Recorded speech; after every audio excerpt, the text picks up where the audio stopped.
Hello guys, welcome back with me with Tutorial with Leleo. Oke, jadi sebenarnya ini video pertama aku ya teman-teman. Jadi mohon maaf kalau banyak kesalahan gitu. Belum mulai sih sebenarnya. Oh ya oke, kocak. Jadi sebenarnya video ini lebih dikhususkan gitu teman-teman untuk anak-anak Atmajaya. Kenapa? Karena balik lagi dengan materi yang diberikan oleh dosen Atmajaya, kemungkinan besar itu bisa beda ya oleh dosen yang dari pengajar universitas lain. Sehingga kalau misalnya memberikan materi yang dari khusus untuk anak-anak Atmajaya dari dosen Atmajaya itu mungkin lebih relevan nih teman-teman, khususnya bagi kalian yang sekarang sedang mengambil Intermediate One atau akuntansi keuangan menengah satu. Nah, teman-teman nih secara spesifik kali ini aku akan membahas tentang materi Intel 1, lebih tepatnya untuk materi yaitu FTL UTS. Nah, FTL UTS sendiri itu dibagi jadi 4 materi nih teman-teman. Lumayan banyak, tapi jangan khawatir, akan aku jelaskan dengan sangat baik dan sangat rinci. Yang pertama ada impairment, kedua ada revenue recognition, yang ketiga adalah exchange of fixed assets, dan yang keempat tuh juga ada yang namanya mana tadi itu? Tiba-tiba lupa. Oh iya, inventory. Oke. Nah, jangan lupa juga teman-teman untuk follow IG saya yaitu Total with Leo, dan juga jangan lupa untuk spread positive vibes. Oke, mungkin kita langsung mulai aja. Untuk materi pertama yang akan saya bahas itu yaitu bagian latihan impairment teman-teman. Nah, untuk teori sendiri mungkin aku tidak akan mengcover banyak gitu ya, karena aku akan lebih fokus terhadap perhitungan teman-teman. Jadi bagi kalian yang mungkin masih bingung tentang teori, itu bisa tanya tentang terhadap teori melalui Instagram saya atau chat saya, WhatsApp saya gitu. Namun WhatsAppnya nggak akan aku berikan di sini gitu ya, karena itu akan ya mungkin serem juga ya teman-teman, tiba-tiba nomornya bocor gitu kan ya. Mungkin kalian bisa menanyakan di private chat Instagram seperti itu. Nah, tanpa basa-basi lagi langsung aku mulai saja ya. Jadi di sini kita diberikan teman-teman soal satu tentang impairment, yaitu PT Semesta Alam memiliki mesin dengan harga perolehan 120 juta. Ini harga perolehan teman-teman. Dengan nilai sisa atau nilai residu, sama aja teman-teman, nilai sisa dan nilai residu 30 juta, umur ekonomis 3 tahun. Mesin dibeli pada tanggal 1 Januari 2019. Penyusutannya dilakukan pengujian atas impairment. Nah, informasi terkait pengujian impairment ada sebagai berikut nih teman-teman. Pertama, kalian bisa lihat ada harga jual asetnya sebesar 80 juta. Ups. Kemudian ada biaya untuk menjualnya 2 juta nih teman-teman.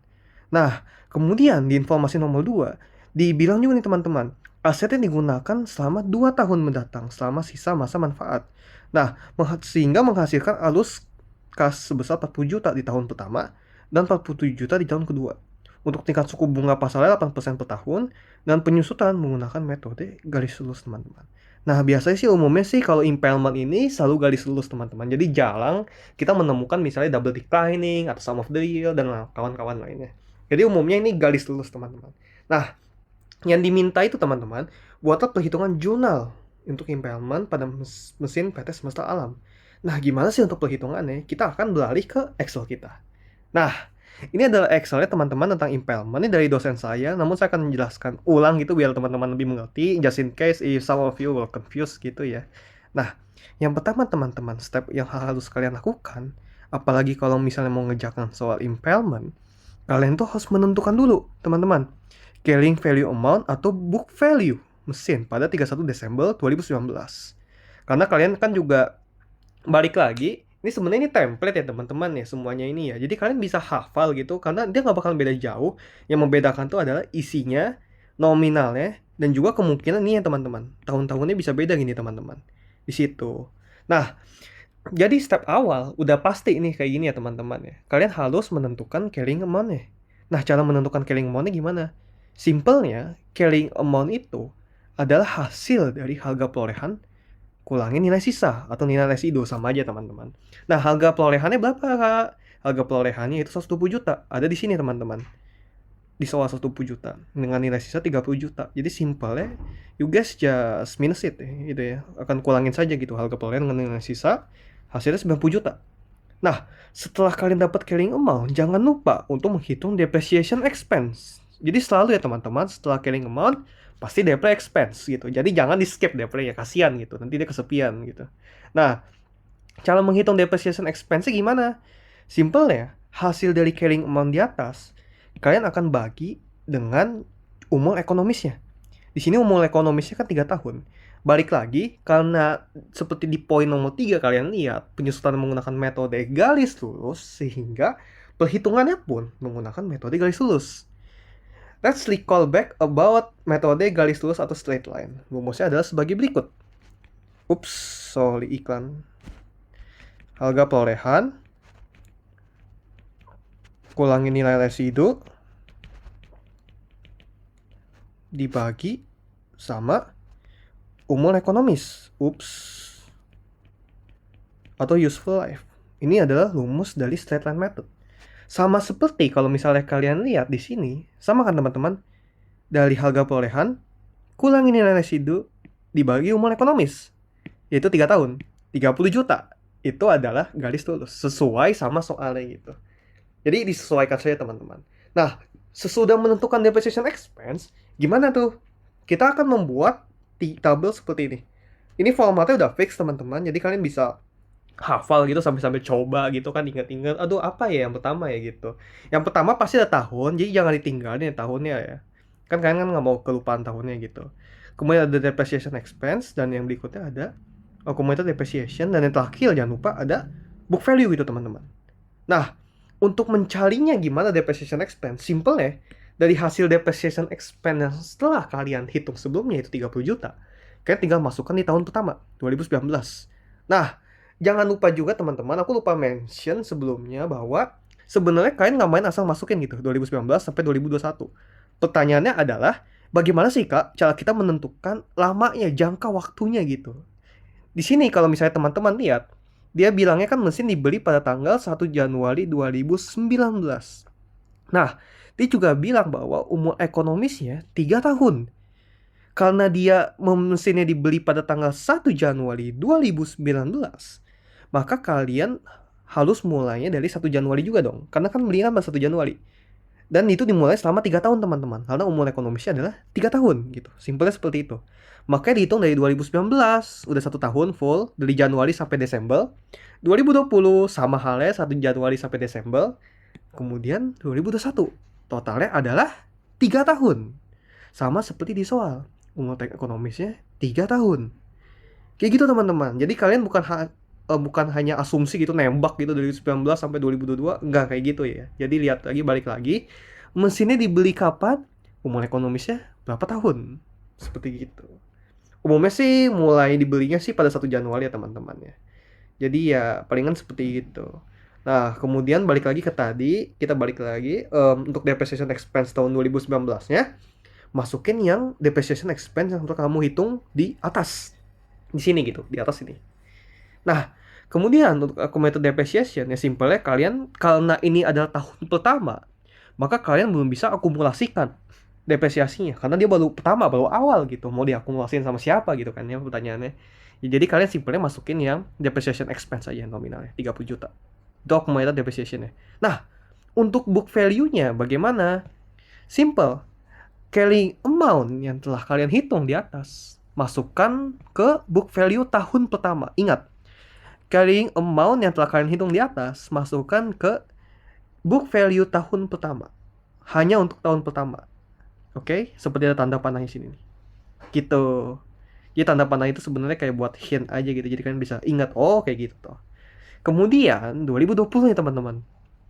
2020, ingat bahwa depreciation expense mau dia dari 2019 sampai 2030, asumsinya seperti itu ya teman-teman. 2030 nilainya tetap sama.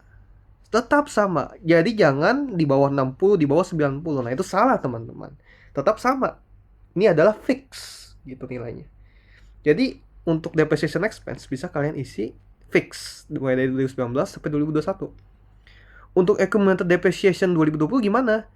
Nah, karena sebelumnya kita telah lakukan itu, akumulasi terhadap depresiasi, dan juga ada depreciation expense sebelumnya, maka kalian tinggal tambahin saja depreciation expense tahun 2020 itu 30 juta dengan accumulated depreciation tahun 2019 sebesar 30 juta. Maka dapatnya adalah 60 juta. Kayak gitu teman-teman. Untuk dapat book value-nya gimana? Simpelnya, harga perolehan dikurangin sama accumulated depreciation gitu.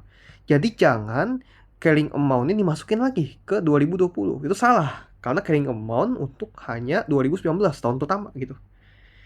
Kemudian untuk tahun berikutnya, ini udah pasti, yaitu harga perolehan sebesar 120 juta dikurangin accumulated depreciation. Ini ada sedikit hintnya gitu ya teman-teman di kanan. Gitu. Dan untuk 2021, ingat depreciation expense itu adalah fixed rate, sehingga 30 juta semua sama. Dan untuk accumulated depreciation, namanya juga akumulasi. Tinggal diakumulasi dari tahun ini dengan tahun sebelumnya. Tahun ini depreciation expense-nya 30 juta. Sebelumnya accumulated-nya yaitu 60 juta. Ya tinggal tambahin aja teman-teman. 60 tambah 30, 90 juta. Seperti itu. Untuk book value-nya itu tinggal dikurangin. Harga perolehan, kurangin accumulated depreciation tahun tersebut. Dapatlah 30 juta.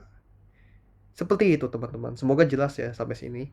Kemudian, cara kedua yang harus kalian lakukan, yaitu kalian harus menghitung harga jual mesin. Nah, cara hitungnya gimana? Simpelnya gini. Harga jual kurangin biaya untuk menjual atau fair value less cost to sell. So what's the fair value gitu? Fair value-nya yaitu kalian bisa lihat di nomor 1. Harga jual aset 82 juta dengan biaya untuk menjual 2 juta. Jadi udah clear banget ya teman-teman, dijelaskan bahwa segitu nominalnya. Tinggal dikurangin aja deh, dapat 80 juta seperti itu. Kemudian untuk nomor 3, kita akan menghitung value in use. Nah, ini tabelnya sebenarnya mirip yang atas ya teman-teman, namun ada beberapa yang beda. Aku akan menjelaskan tentang bagaimana cara kalian menentukan tahunnya. Ingat, tahun yang di atas sama tahun yang di bawah untuk menghitung value in use itu berbeda teman-teman. Nah, cara kita mengetahui gimana nih? Apa aja tahun ini masukin gitu kan ya. Jangan sampai kita salah di bagian ini kan lumayan sayang gitu kan, poinnya hilang gitu. Nah, balik lagi ke atas. Kita lihat teman-teman. Nah, di nomor 2, apabila aset digunakan selama 2 tahun mendatang. Itu kata kuncinya teman-teman. 2 tahun mendatang. Sehingga yang kita masukkan adalah tahun 2020 sama 2021. Nah, mungkin beberapa dari kalian masih bingung ya, masih diambang-ambang gitu loh. Kan 2 tahun mendatang, kenapa mulainya dari tahun 2020? Kenapa nggak mulai dari 2021, 2022 gitu kan ya? Nah, simpelnya kayak gini teman-teman. Aku akan jelaskan di catatan aku ya, semoga tulisanku yang jelek ini terlihat gitu. Ini kita hapus dulu teman-teman. Oke, nah dia kan bilang di awal bahwa umur ekonomisnya itu 3 tahun. Ya kan ya? Nah, karena 3 tahun, maka tadi kalau teman-teman masih ingat, let's recall again back di nomor 1 menghitung carrying amount-nya. Dia itu kan mulai dari 2019 sampai 2021. Gitu kan ya, untuk menghitung carrying amount-nya. Karena balik lagi dia mesinnya dibeli pada tanggal 1 Januari 2019, kemudian umur ekonomisnya, aku singkat aja UE ya teman-teman. 9 lagi. 3 tahun, sehingga ini ada 2019, 2020, 2023. Simpelnya kayak gitu kan teman-teman, selama 3 tahun gitu. Nah, ingat teman-teman bahwa patokannya kalian adalah umur ekonomisnya. Ini patokan utama kalian. Kalau misalnya umur ekonomisnya dia sebut 4 tahun, yaitu sampai 2024. Kayak gitu kan ya logikanya. Nah, namun ini kan cuma bilangnya 3 tahun ya teman-teman. Berarti sampai 2023. Nah, ingat, kalian tidak boleh menghitung melebihi tahun dari umur ekonomis. Karena umur ekonomis cuma 3 tahun. Nggak boleh kalian hitungnya sampai 4 tahun. Nah, karena di nomor 2, dia bilang apabila aset digunakan selama 2 tahun, otomatis kalian hitungnya dari within this range teman-teman. Antara jarak ini nih, yang 2019 sampai 2023. Ya nggak mungkin kan kalian gunakan 2019 sama 2020. Karena dia bilang kan digunakan selama 2 tahun mendatang. Sama sisa manfaat gitu. Otomatis kalian pakainya mulai dari 2 paling bawah. Yaitu 2020 sama 2023. Seperti itu teman-teman. Nah makanya. Ini soalnya 2021 ya. Sorry. Boleh kurang ngopi guys, sorry. Soalnya 2021, ingat bahwa balik lagi tadi, apabila aset digunakan selama 2 tahun, otomatis kan menggunakan yang 2 tahun terakhir, yaitu 2020 sama 2021. Maka di sini kalian masukin ini teman-teman, yang 2020 sama 2021. Oke guys, tadi sorry ada sedikit revisi di bagian yang untuk menentukan cara kalian bisa menentukan tahun berapa sih akan kita gunakan untuk menghitung value in use. Tadi kan sebelumnya aku bilang ya bahwa patokannya itu terdapat pada umur ekonomis. Nah, namun seringkali ada perbedaan nih guys. Perbedaan itu di mana? Perbedaannya contohnya di sini nih. Kalau misalnya kalian lihat yang di contoh soal salah satu contoh tugas saya yang diberikan oleh dosen saya, yaitu dia itu menyebutkan di sini bahwa estimasi umur manfaat bukan umur ekonomis gitu selama 4 tahun, sementara umur ekonomis dia bilang sih 3 tahun. Nah, kalau kayak gini gimana tuh cara ngerjainnya tuh? Apakah patokannya selama yang 3 tahun nih atau yang 4 tahun ini? Nah, di sini nomor 4 kita bisa lihat ya bahwa untuk digunakan selama 2 tahun mendatang. Nah, kalau misalnya kayak gini, simpelnya gini aja. Untuk perhitungan yang nomor 1 ini guys, untuk menghitung yang depreciation expense, method depreciation, book value segala macam, tetap patokannya dari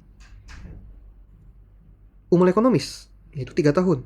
Yang berarti itu mulai dari 1 Januari 2021 tepatnya, 2022 sama 2023. Ini untuk menghitung yang bagian ini guys. Sorry. Nah, yang ini.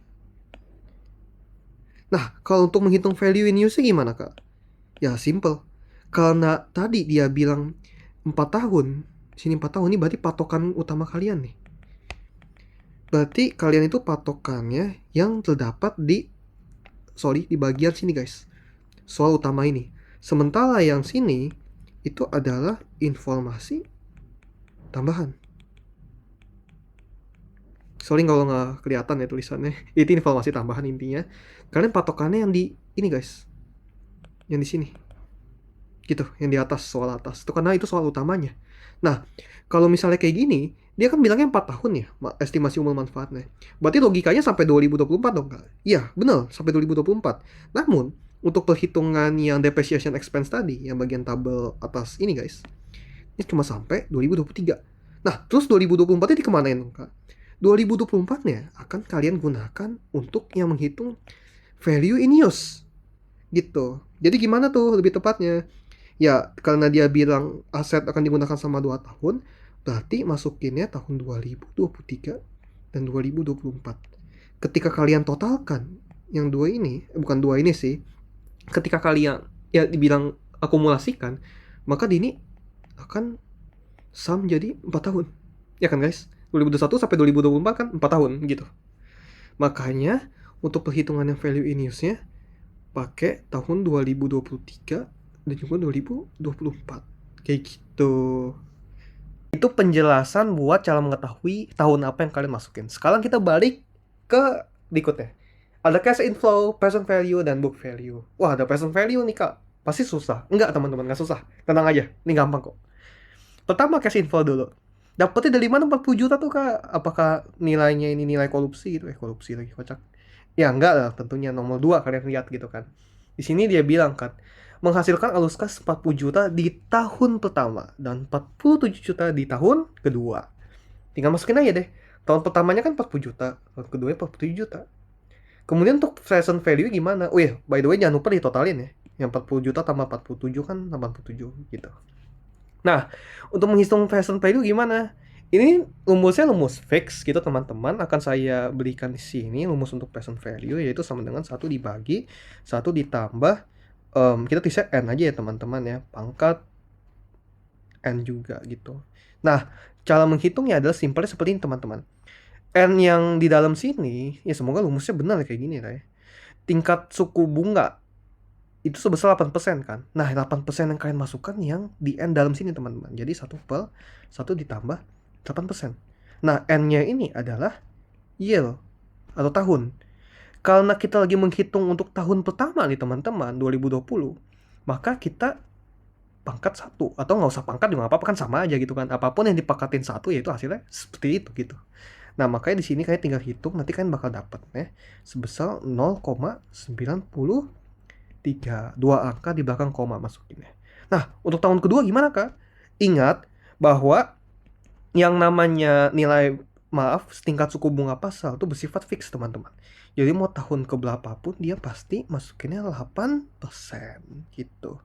Jangan lupa karena ini adalah ini tahun pertama, Ini tahun kedua, maka masukinnya pangkat 2. Kalau tahun ketiga gimana Kak? Sama, 1+1 tambah 8% pangkat 3. Seperti itu. Maka dapatnya adalah 0,8, 0,86. 2 angka di belakang koma. Seperti itu. Nah, untuk book value gimana? Simpelnya tinggal kalian kaliin aja. Cash inflow 40 juta dikali present value 0,93. Dapatnya 37 sekian. Sama halnya di bawah juga sama. 47 juta dikali 0,86. Nanti kalian tinggal totalin deh. Dapatnya segini. Gitu teman-teman. Semoga jelas sampai sini. Kemudian kita akan ke nomor 4, yaitu menentukan recoverable amount. Nah, caranya gimana nih menentukan recoverable amount? Simple ya teman-teman. Di nomor 2 dan nomor 3 yang telah kalian hitung, kalian bandingkan. Bandingkannya apa Kak? Ya tentunya value-nya yang dibandingkan gitu. Nah, tinggal masukin aja guys. Yaitu hasil dari nomor 2 ini, yang menghitung harga jual itu 80 juta dengan hasil dari ini. Menghitung value in use di nomor 3, yaitu 77 juta gitu. Jadi nomor 4, kalian hanya membandingkan. Nah, sudah dibandingkan, pilihnya yang paling besar atau paling kecil ya? Tentunya yang paling besar. Ingat ya, pilihnya yang paling besar gitu. Ini sampai di bold gitu kan ya. Jadi jangan kalian pilih yang paling kecil gitu. Kita nggak boleh pelit gitu kan ya guys. Harus berbagi gitu. Jadi pilih yang besar. Nah, kemudian setelah nomor 4 atau nomor 5, kita akan menentukan nilai impairment-nya. Caranya gimana? Caranya yang carrying value yang di atas setelah kalian hitung. Yang di sini. Kalian tinggal minus sama recoverable amount nomor 4. Karena carrying value-nya itu 90 juta. Kalian tinggal minus sama 80 juta nilai recoverable amount. Dapatlah 10 juta. Jadi ini rumus fix ya teman-teman.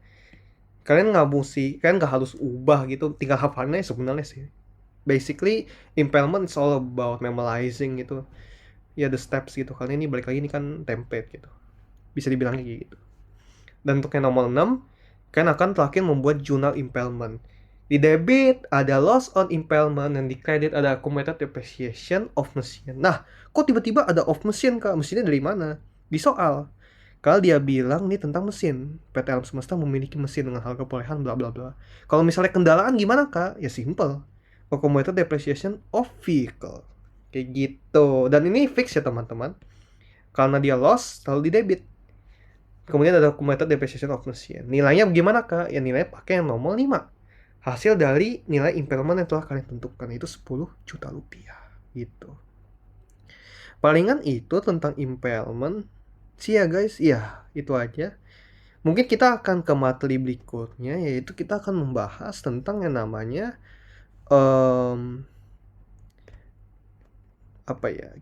revenue recognition maybe. Ya, kita akan membahas tentang revenue recognition yang mana lumayan panjang gitu. Namun balik lagi guys, ini template gitu, jadi kalian bisa hafalin gitu. Kita akan ke revenue recognition saja. Ups, di mana tadi itu? Oh iya ini. Oke. Jadi sebenarnya karena berdasarkan perintah dosen untuk kita belajar dari tugas, karena tugasnya sendiri sebenarnya disuruhnya tentang menghitung cost to cost method anticipated loss. Jadi aku akan membahas ini saja, namun mungkin yang lainnya juga akan aku bahas gitu ya nanti di video khusus gitu tentang revenue recognition. Jadi sekarang aku akan fokuskan untuk membahas nomor 3 saja gitu teman-teman. Nah, kalau di nomor 3 ini sebenarnya simple ya, di revenue recognition ini tentang kontrak gitu teman-teman, tentang proyek gitu, nilai proyek. Jadi kalian ingin menentukan sebenarnya proyek kita itu untung atau rugi gitu, dan gimana perkembangannya selama tahun ke tahun gitu, proyeksi gitu teman-teman, dengan cost yang telah kita keluarkan gitu. Nah, kalau di nomor 3 ini dia bilang kan menggunakan menghitung beban dan laba rugi kotor dengan menggunakan yang namanya metode cost to cost method atau anticipated loss gitu teman-teman. Dan kedua, kita disuruh membuat jurnal dari tahun 2018 sampai 2022 dan kemudian menyajikan statement of financial position tahun 2019.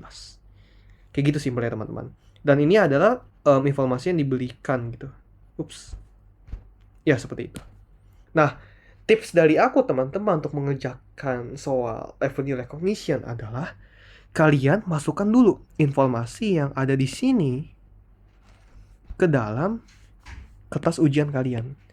Karena balik lagi, ini kan lebih mudah ya kalau misalnya kalian lihat informasinya gitu di kertas ujian dibanding kalian bolak-balik gitu lihat kertas ujian, kertas jawaban kalian gitu kan agak dua kali ya teman-teman redundant gitu kan jatuhnya. Jadi kalian tinggal tulis ulang saja gitu sebenarnya. Kemudian cara mengisinya gimana kak? Ya simple.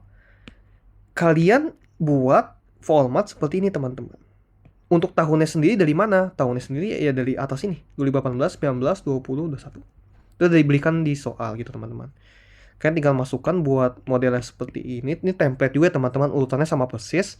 Yang pertama adalah contract price atau harga kontrak. Ini value-nya adalah sama. 12 miliar. 12 miliar dapat di mana? Dapat dari sini. Kawan-kawan, memiliki kontrak sebesar 12 miliar dengan lamanya 4 tahun. Gitu. Ups, sorry salah. Nah, tinggal masukin ya teman-teman. Kontrak price-nya 12M, 12M, 12M, 12M. Sama seterusnya. Jadi jangan diubah-ubah ya teman-teman. Jangan dikecilin, jangan digedein gitu. Kasihan nanti kontraktornya nangis gak makan gitu. Nah, kemudian berikutnya adalah kalian tinggal masukkan cost incurred actual. Loh, cost incurred actual dapat di mana? Dapat dari yang atas yang telah tadi aku bilang suruh masukin duluan gitu soalnya gitu. Tinggal masukin aja guys, nominalnya sama persis kayak di soal. Biasanya dia diberitahukan di soal gitu. Kemudian, kan akan menghitung cost incurred to date. Nah, cost incurred to date simpelnya adalah akumulasi dari cost incurred actual. Akumulasi maksudnya gimana? Seperti ini. Untuk cost incurred to date tahun 2018, nominalnya pasti sama persis dengan cost incurred actual 2018, yaitu sebesar 2 juta. Namun yang beda adalah 2019. Mengapa 4,4 juta? Karena simpelnya adalah ini adalah akumulasi teman-teman, seperti saya udah bilang tadi. Otomatis kalian akan menambahkan cost incurred actual tahun 2018 sebesar 2 juta dengan cost incurred actual 2019 sebesar 2,4 miliar. Soal itu bukan juta ya, melainkan miliar gitu.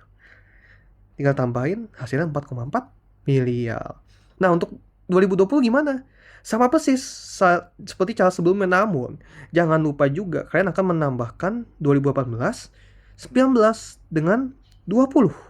Jadi tinggal kalian sama ya di kalkulator, kalian tulisin tambahin gitu, dapatlah 10,9 miliar. Untuk 2021 ya sama persis. Tinggal 2018 tambah 2019 tambah 2020 tambah 2021. Kayak gitu teman-teman. Nah, kalau misalnya kalian mau cara cepat, ini bukan cara cepat sebenarnya, alternatif sih lebih teman-teman. Simpelnya seperti ini. Setelah kalian menghitung cost incurred to date tahun 2018, yaitu sebesar nilai nominal cost incurred actual 2018, untuk 2019-nya ya kalian tinggal tambahin aja. Tambahin 2 miliar ini yang cost incurred to date 2018 dengan cost incurred actual 2019, 2,4 miliar, yaitu 4,4 miliar. Jadi kayak silang gitu ya teman-teman, dari kiri ke kanan gitu.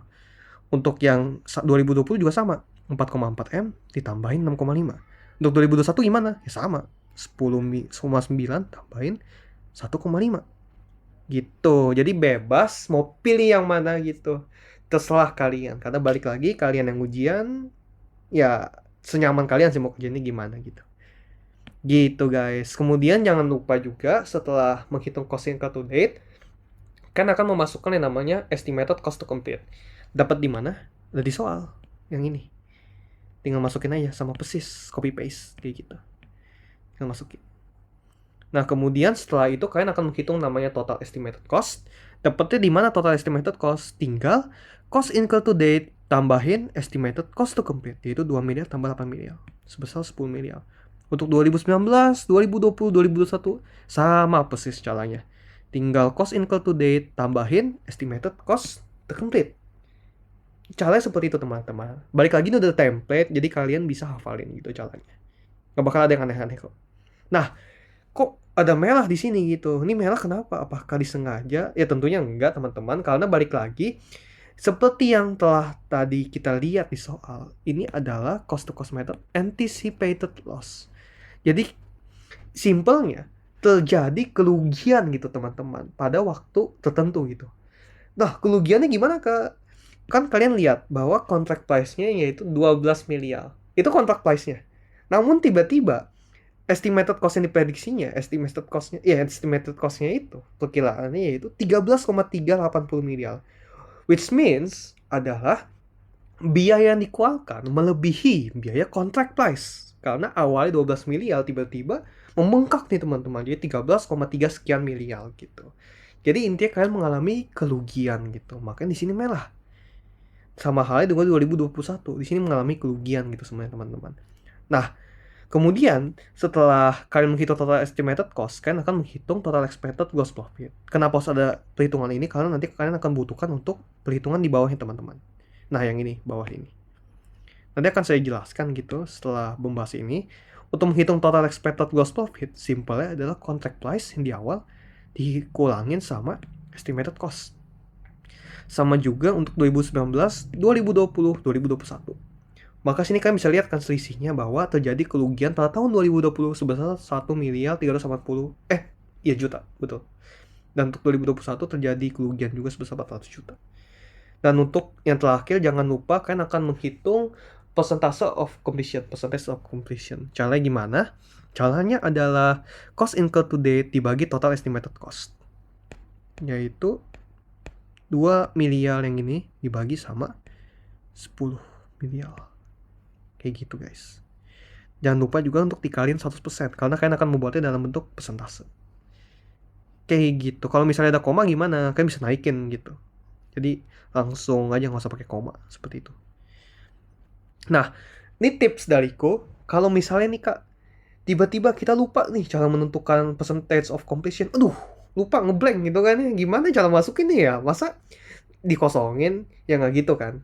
Nah, jadinya tips dari aku adalah cara paling cepat menghafal percentage of completion rumusnya adalah kalian lihat nih teman-teman. Ini kan kontrak ini pasti ada namanya jangka waktu selesai. Makanya di sini percentage of completion-nya 100%. Iya bukan? Karena di akhir tahun namanya kontrak itu pasti 100%. Kecuali kontrak abadi. Ya nggak ada sih namanya proyek abadi gitu kan ya. Ya aku nggak menyinggung siapa-siapa ya guys. Nah, setelah itu kalian sudah mengetahui bahwa di akhir tahun bakal 100%. Kalian simpelnya lihat seperti ini teman-teman. Kalian cari nominal yang sama di sini. Kebetulan di sini ada yang sama kan, yaitu cost incurred to date yang 2021 12,4 sama total estimated cost 2021 yaitu 12,4. Ingat rumusnya tadi, balik lagi. Cost incurred to date dibagi dengan total estimated cost gitu. Jadi karena 12,4 dibagi 12,4 hasilnya adalah 1 dikali 100%, hasilnya 100% gitu. Jadi kalau misalnya kalian lupa, aduh gimana ya cara menentukan rumusnya ya? Kalian cari aja yang mana yang sama nominalnya gitu. Karena nih dua sama, ya otomatis nih rumus ya tinggal lihat aja gitu. Ini kan dari cost incurred to date. Dan yang ini dari total estimated cost. Makanya kalian pasti ketemu rumusnya gitu. Kalau misalnya kalian mau hafal ya bebas gitu. Balik lagi adalah alternatif cara kalian untuk menghafal. Ada banyak jalan menuju Roma, gunakan jalan sewise mungkin. Nah, setelah itu, kalian akan bikin tabel ini. Ini template juga ya guys. Ada to date, recognize in prior years, and also recognize in current years. Kalian akan tulis tahun-tahunnya 2018, 19, 2020, 2021. Kemudian akan menulis revenue, cost, gross profit. Seterusnya juga begitu. Dan jangan lupa, karena setiap tahun percentage of completion-nya berbeda, otomatis revenue juga berbeda teman-teman. 2018 kan 20%, 19 40%, dan seterusnya. Makanya, untuk menghitung to date yang pertama, ini perhitungan yang kalian lakukan pertama kali ya guys. Yaitu di 2018, revenue sebesar 20% kali contract price. Ini juga berlaku untuk 2019, 2020, 2021. Jadi untuk menghitung revenue, simpelnya percentage of completion tahun 2018 itu 20% dikalikan sama contract price-nya, yaitu 12 miliar. Seperti itu. Untuk cost-nya dapat dari mana? Dapatnya dari cost incurred to date. Ingat, cost incurred to date, bukan cost incurred actual. Jadi jangan sampai salah masukin gitu. Masukinnya yang to date. Untuk 2018 kan to date-nya 2 miliar, tinggal dimasukin aja. Untuk gross profit-nya gimana? Ya tinggal dikurangin aja. Revenue kurangin cost. Dapatlah gross profit. Kemudian untuk recognize in prior years, ini pasti nggak ada guys, 0. Kenapa 0?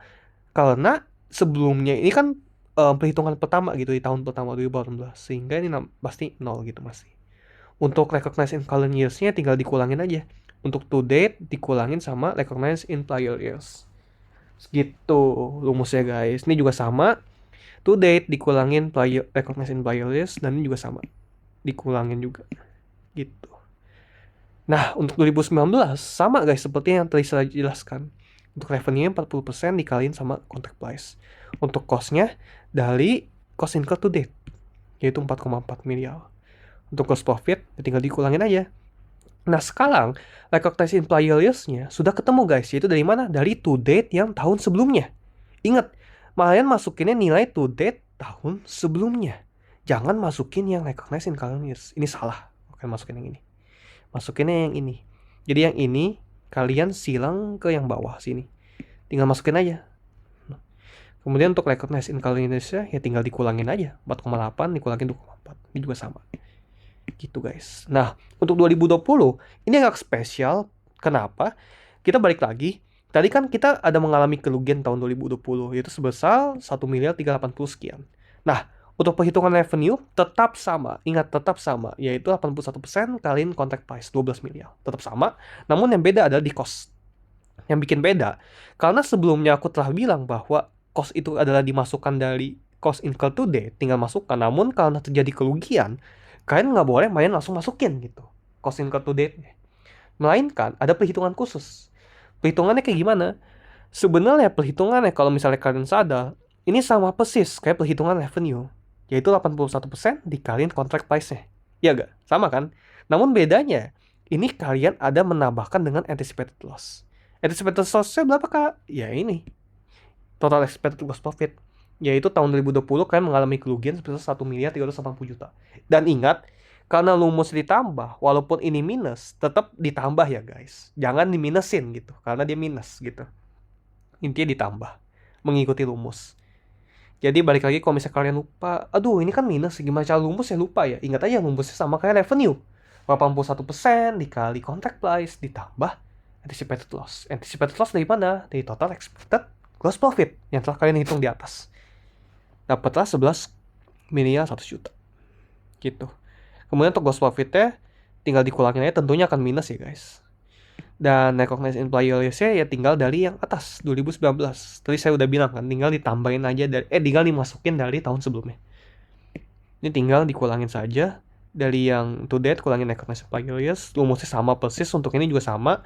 Dan untuk yang ini, nah mungkin beberapa dari kalian akan bingung, kenapa kok 2021-nya dia nggak dimelahin? Ini nggak dimelahin kan? Dan juga untuk perhitungannya, dia pakainya yang cost-nya itu to date guys. Kan to date-nya 2021 12,4 gitu. Kenapa dia nggak pakai rumusnya kayak 2020?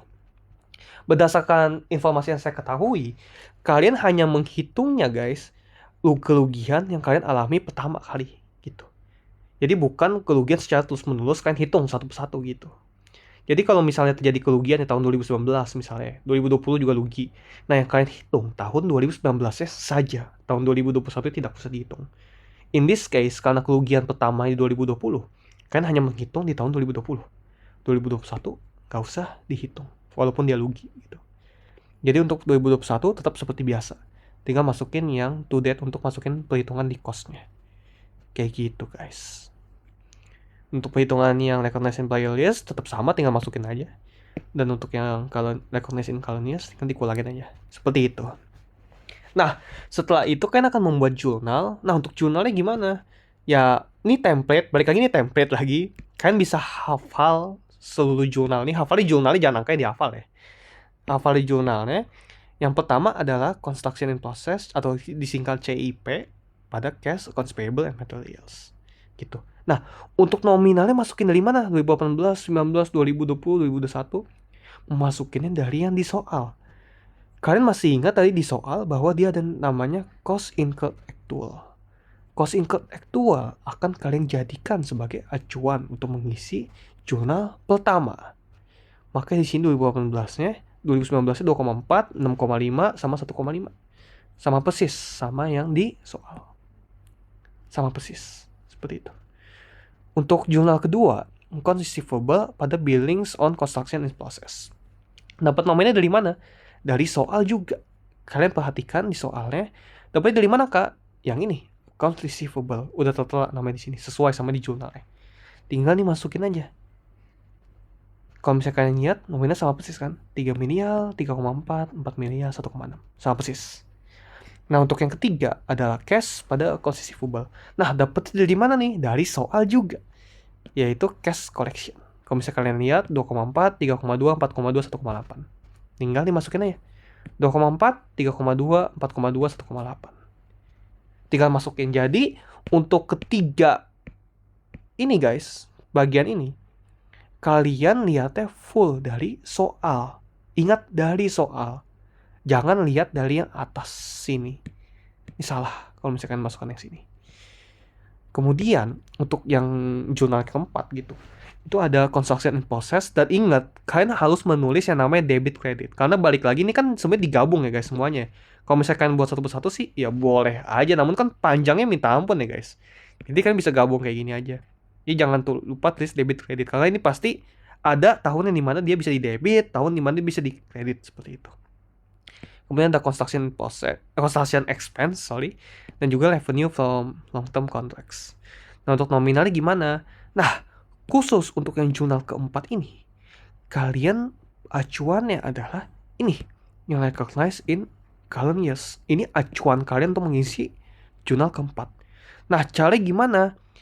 Tips dari aku untuk bukan menghitung cepat sih, untuk mengisi secara cepat dan efisien adalah kalian lihat yang jurnal yang di kredit itu revenue from long term contracts. Revenue, ingat ada tulisan revenue.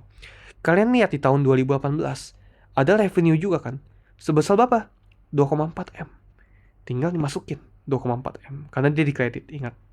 Nah, untuk construction expense gimana? Karena dia berkaitan dengan expense, beban, berarti dia itu kayak seakan-akan kita bisa bilang sebagai cost gitu kan. Walaupun sebenarnya expense sama cost itu berbeda gitu. Namun, ya kita anggap saja mereka sekedar mirip gitu, hanya untuk menghafal secara gampang gitu. Maka otomatis, kalian lihat sini kan ada cost. Costnya berapa? 2 miliar. Masukin di sini. Construction expense-nya 2 miliar. Untuk sisanya adalah ini, gross profit. Yang di atas setelah kita hitung 400 juta. Ini adalah construction in process. Nah, cara menentukan di debit credit gimana?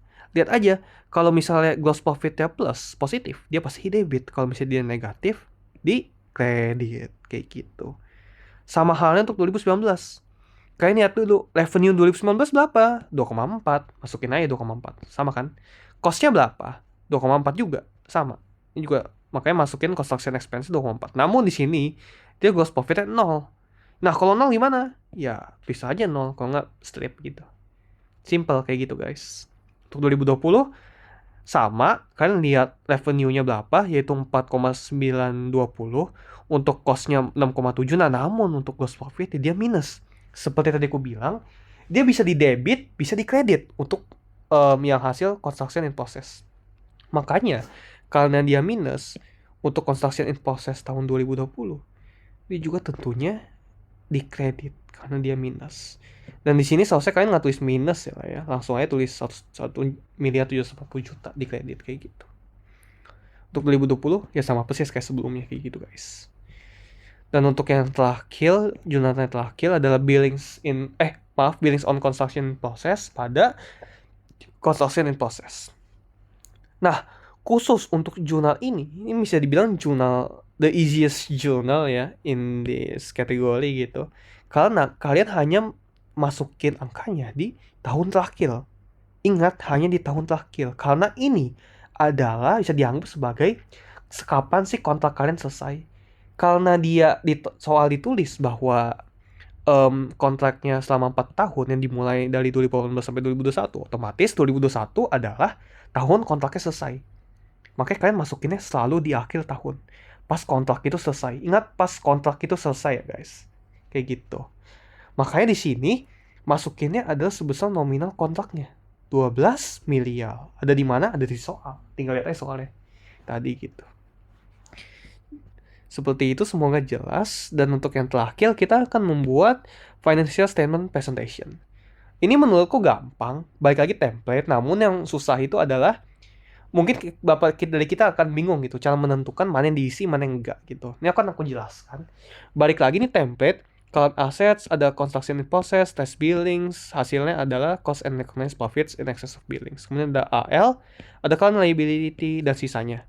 Nah, balik lagi guys, kalian mengisi tahunnya hanya yang diminta. Karena di soal dia hanya mintanya untuk tahun 2019, ya isinya 2019. Nggak usah isi 2018, karena itu wasting time gitu. Balik lagi bisa konfirmasi ke dosen kalian. Karena dosen saya menyebutkan bahwa hanya tulis sesuai soal, maka kita hanya tulisnya 2019 seperti itu. Ini 2018 hanya sebagai referensi. Jadi kan aku jelasin 2018 juga. In case kalau misalnya di ujian nanti dimintanya tahun pertama 2018 gitu. Nah, pertama-tama kita akan menentukan dulu guys, mana yang diisi, mana yang enggak. Karena banyak pertanyaan yang muncul ke aku yaitu, Kak, mana sih yang diisi sebenarnya, current assets atau current liabilities gitu. Ingat, yang diisi adalah either of them, bukan dua-duanya. Salah satu ingat yang diisi, current assets atau enggak current liabilities. Ya. Nah, cara menentukannya adalah kalian lihat apakah nilai billingnya ini lebih besar daripada construction in process atau sebaliknya, apakah construction in process lebih besar daripada billing. Nah, kalau misalnya billing share lebih besar daripada construction in process, itu pasti masuknya ke liability. Kenapa? Karena asumsinya bahwa kalian itu sebenarnya udah kerjainnya segini toh sampai 20%, namun kalian udah tagihnya 50% gitu. Maka otomatis itu ada sebuah kewajiban bagi kalian untuk menyelesaikan ya kewajiban kalian gitu, karena sebenarnya kontraknya baru selesai segini namun tiba-tiba kalian butuh duit, kalian tagihnya lebih tinggi gitu daripada hasil kinerja yang telah kalian selesaikan. Nah, kalau misalnya sebaliknya gimana? Kalau misalnya construction in process lebih tinggi daripada billing, ya masuknya ke current asset kayak gitu. Atau simpelnya, nilai yang di billings in excess ini atau yang di cost and recognized profit ini tidak boleh minus. Ingat, tidak boleh minus, selalu positif hasilnya. Kalau misalnya tiba-tiba kalian ngitung di sini minus, ya pasti otomatis ini salah. Berarti otomatis pasti nilai masukinnya yang ke current liabilities. Nah, kalau di current liabilities-nya hasilnya minus, ya otomatis berarti masukinnya ke current assets. Ingat, tidak boleh minus hasilnya, selalu positif gitu. Nah, sekarang kita akan mencari tahu guys, bagaimana cara menentukan nilai billing sama CIP-nya. Tadi kan baru sekedar kayak tips dari aku kan cara menentukannya. Nah, oh ya, for your information, mau dia diisinya di current assets, mau diisinya di current liabilities, nominalnya yang aku maksudnya. Namanya accounts receivable, itu tetap diisi. Ingat, tetap diisi. Jadi jangan ditinggalin gitu. Kasihan dia nangis nanti ditinggalin gitu. Nah, pertama-tama kita akan mulai dari accounts receivable dulu ya. Ini sepertinya ada kesalahan, soalnya ini ada nominalnya, tapi mungkin ada yang keubah gitu sambil ngedit gitu kan ya, kasihkan. Jadi aku mungkin akan jelasin secara pelan-pelan untuk 2018 sebenarnya untuk accounts receivable ini. Untuk semua jurnal ini yang di bawah gitu, financial statementnya, kalian patokannya hanya yang ini guys, yang tabel ini. Kan patokannya dari sini, matanya nggak usah kayak yang lain-lain gitu. Hanya dari sini, karena semua angkanya kalian tentukan dari sini. Cara menentukannya di mana? Ingat, karena dia berdasarkan per tahun, kalian juga harus lihat dia tahunnya tahun berapa. Jadi jangan sampai salah masukin tahun. Di sini aku bahas 2018 dulu. Kalau untuk menentukan accounts receivable, kalian tinggal cari aja accounts receivable di mana aja akunnya. Karena di kasus ini akunnya ada dua, yaitu yang pertama di debit, yang kedua di kredit. Kalian otomatis akan meminuskan. Kenapa? Karena kan ini debit, kemudian di sini di kredit. Karena otomatis dia itu akan minus gitu, karena dia kontrak berlawanan. Makanya di sini 2018 dari 3 miliar kalian akan minusin dengan 2,4. Hasilnya berapa? 600 juta. Jadi seharusnya di sini 600 juta 2018. Nah, untuk 2019 gimana?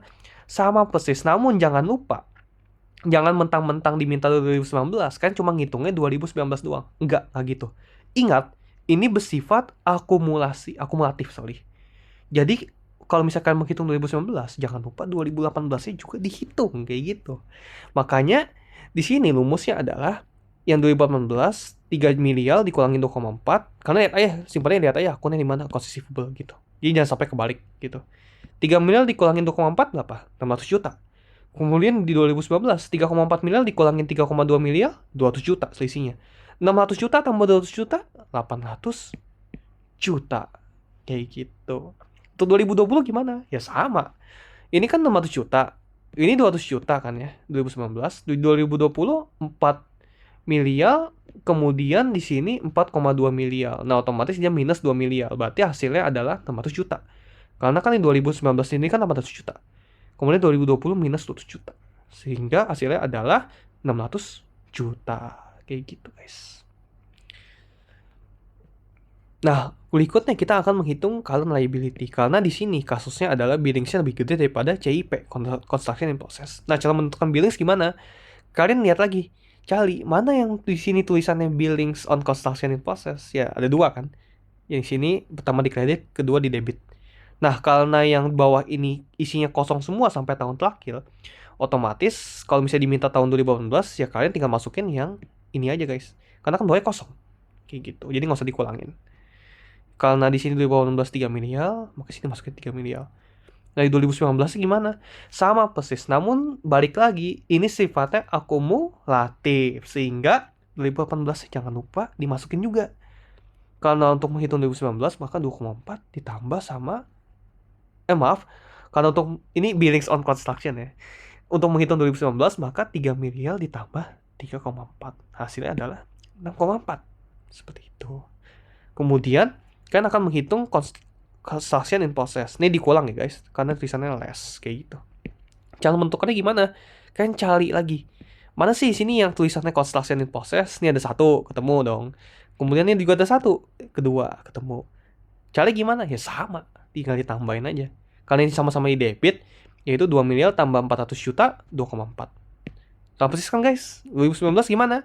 Sama persis. Namun jangan lupa akumulatif ditambahin dari tahun sebelumnya. Ini kan 2,4. Untuk 2019 itu 2,4 ditambahin 0. Hasilnya adalah 4,8 miliar. Gitu. Atau cara cepat dari aku, ini cara cepat dari aku, tips dari aku aja. Daripada kalian ngitung satu persatu gini, ini kan agak wasting time. Habis itu yang kedua, kalau misalnya kalian dikejar deadline gitu kan, misalnya tinggal 10 menit lagi waktu ujian kan, tiba-tiba keburu-buru gitu kan ya. Kalian simpelnya lihat dari revenue from long term contracts. Perhatikan deh, 2018 ini kan sebenarnya hasil less CIP-nya ini kan 2,4. Sebenarnya kan dari 2 miliar tambah 400 juta. Kan sama aja. Sama nilai revenue from long term contracts. Nggak percaya? Kita buktikan 2019. 2019 ini 2,4 ditambah 0. Sama. Revenue from long term contracts-nya 2,4. Masih nggak percaya? Kita buktikan lagi. Di sini 2020 6,5. Kemudian ada kredit karena dia minus 1,780. 6,5 miliar dikurangin 1,780 hasilnya 4,920. Nggak percaya? Silahkan hitung sendiri. 2021 biar makin percaya. 1,5 ditambahin 980 hasilnya 2 kocak 2280. Jadi sebenarnya patokannya kalian bisa dari revenue from long term contracts. Namun jangan lupa untuk hitung ulang juga gitu. Jadi ya in case bisa aja dia beda gitu kan hasilnya. Namun untuk soal ini sih sama semua gitu. Jadi asumsinya sama gitu. Jadi ya yang penting kalian teliti aja cara menghitungnya kayak gitu guys. Dan kemudian kalian akan tinggal kurangin aja untuk menghitung billings in excess of cost and recognized profit, yaitu 3 miliar dikurangin 2,4. Ini juga sama. 6,4 dikurangin 4,8. Untuk cost receivable biarin aja di sini. Ini nominalnya tetap segitu. Nggak bakal dikurangin atau ditambahin apa-apa. Nah, berikutnya adalah kasusnya kalau misalnya current assets-nya keisi. Current liabilities-nya yang kosong. Ini ada di nomor 2. Aku langsung sini ya. Nah, sama kan yang seperti aku telah jelasin guys. Nominalnya itu akhirnya harus positif, nggak boleh negatif. Gitu. Karena di sini construction in process nilainya lebih tinggi daripada billing. Kalau misalnya in case nih minus, berarti ya opsinya yang keduanya yang ini. Ini yang keisi gitu. Karena tadi aku bilang nggak boleh minus gitu. Untuk caranya sama persis guys. Tinggal kalian masukkan yang tadi setelah saya jelaskan aja. Seperti itu caranya. Mungkin aku akan cek sedikit apakah ada informasi yang mau aku tambahkan. Tadi construction in process. Nah, ini kita pembuktian lagi ya guys. Pembuktian kedua. Untuk yang tadi aku bilang pakai dari revenue from long term contracts. Apakah terbukti juga di sini nih? Soalnya beda ya sebenarnya ya. Agak mirip-mirip pokoknya. Nah, 2017 construction in process 180 juta tambah 20 juta. Sama kan? Sama revenue from long term contracts. 2018 308 juta tambah dikurangin 20 juta. Sama dong, 288 dari revenue. Kemudian 2019 214 juta tambah 18 juta. Sama, 232 juta. Kemudian 2020 78 juta tambah 2 juta, 80 juta. 2021 kosong. Gitu, guys. Dan juga ini mungkin ada informasi tambahan ya. Nah, Kalau misalnya in case guys, just in case, kalau misalnya di soal dia tidak nyebutin cost incurred aktualnya, melainkan yang data yang diberikan hanya cost incurred to date. Nah, itu gimana cara menentukan cost incurred aktualnya? Tenang, jangan takut, jangan tiba-tiba ngeblank gitu, karena simpelnya adalah kalian bisa ngitung cost incurred actualnya doang dengan informasi cost incurred to date yang diberikan gitu. Kayak gimana tuh? Nah, berarti asumsi ini kan dari soal semua ya. 180 juta, 888, 488 sampai 780. Nah, untuk 2017 ingat tetap sama nominalnya. Nominal awalnya tetap sama. Nah, untuk 2018-nya didapatkan dari 488 juta kurangin 180 juta. Dapatnya 308 juta. 2019-nya gimana? Ya dari 700 juta dikurangin 308 juta dikurangin 180 juta. Gitu. Itu 2019 ya. Untuk 2020 didapat dari 780 juta kurangin 214 dikurangin 308 dikurangin 140. Atau cara alternatifnya yang tadi telah aku ajarin, aku bilang lebih cepat gitu ya guys. Yaitu caranya adalah kalau misalnya untuk mencari 2020 dari 780 juta kurangin yang ini sebelumnya 702 juta. Untuk 2019 didapatkan dari 702 juta dikurangin 488. Seperti kayak gitu. Untuk 2018 ya 488 dikurangin 180 juta. Gitu. Itu cara alternatifnya bisa kalian lakukan gitu. Ya palingan seperti itu sih guys untuk bagian revenue recognition. Jadi kita masih ada 2 materi lagi habis ini ya. Ya masih ada 2 materi lagi. Mungkin aku akan pisah aja videonya biar uploadnya juga lebih gampang gitu ya. Jadi kalian bisa lihat di video berikutnya. Stay tune guys.